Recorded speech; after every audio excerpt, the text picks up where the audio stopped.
खन्थाइनि मुं फैमाल रादाय। खन्थाइखौ लिरदों बिथां दलि ब्रह्म। गामि सुदेमपुरि, जिल्ला उदालगुरि।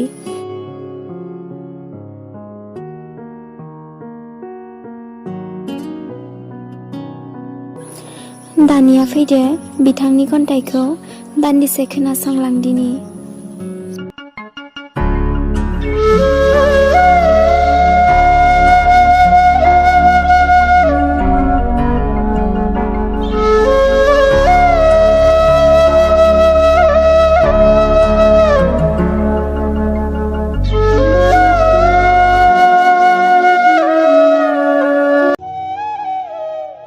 नोंनि रादाय होनाया दिनै फैमाल जालांबाय सना।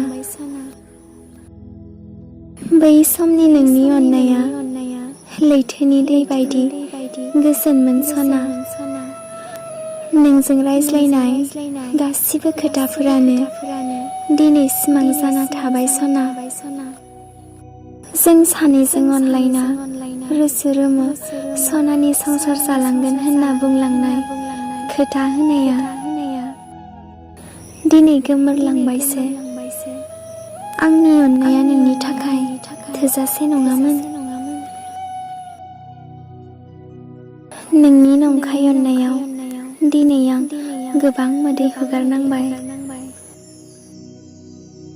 आं दि नोंखौ बेसेबां थार गोसोजों अनोमोन, नाथाय नों आंनि अननाय होनायखौ नेवसिलांबाय।